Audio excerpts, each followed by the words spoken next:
অন্য কেউ পূজা অর্চনা করতে পারে না, কিন্তু ভগবানের পূজা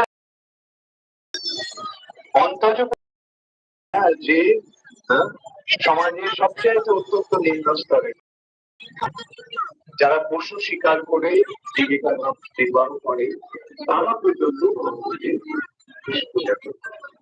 সে সম্বন্ধে আমাদের কি শাস্ত্রে কি বলা হচ্ছে? দ্বিজশ্রেষ্ঠ চন্ডালও যদি ভগবানের ভক্ত হয় তাহলে সে ব্রাহ্মণের থেকেও উঠতে রয়েছে এই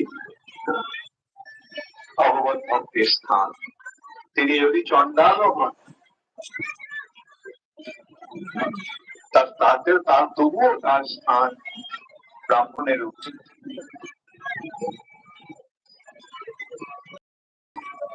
এইভাবে আমরা শাস্ত্রের মাধ্যমে বর্ণনার মাধ্যমে এইভাবে এই সমস্ত তথ্যগুলো আমরা পেয়ে যাচ্ছি। বিশ্ববসু সবর, কিন্তু সে ভগবানের পূজা করছে। বৈদিক সংস্কৃতির পরিপ্রেক্ষিতে দেখতে গেলে বিশ্ববসু দণ্ডনীয়, কিন্তু ভগবানের কৃপার কাছে সে হচ্ছে ভগবানের মহান কৃপা পাত্র। তো বিশ্ববসু রাজি হলো বিদ্যাপতিকে নিয়ে যেতে একটা শর্তে, তাকে চোখ যাতে সে জানতে না পারে বিদ্যাপতি নীলমাধব কোথায় আছে। এইভাবে বিদ্যাপতি শেষ হলে নদী থেকে বললো যে আমাকে একটু সর্ষে কেন কেন তুলে লাগবে। তো সেই সর্ষেটা আঁচলে বেঁধে, সর্ষের দানাগুলো আঁচলে বেঁধে চোখ বাঁধা অবস্থায় বিদ্যাপতি যাচ্ছে, বিশ্ববসুকে ধ্যান করে যাচ্ছে। আর বিদ্যাপতি কি করলো, সেই শস্যগুলো নিয়ে যাত্রা যাওয়ার পথে সেগুলি ছড়াতে কেন করলো সেটা আমরা পরে দেখতে পাবো।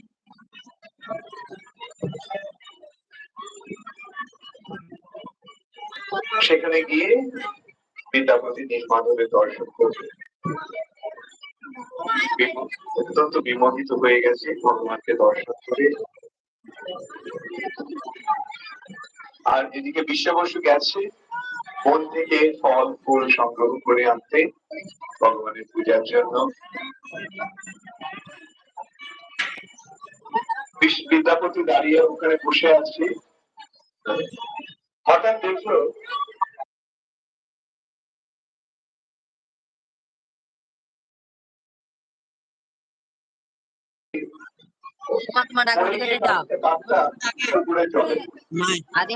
জলে পড়া মাত্রই, জলে স্পর্শ হওয়া মাত্রই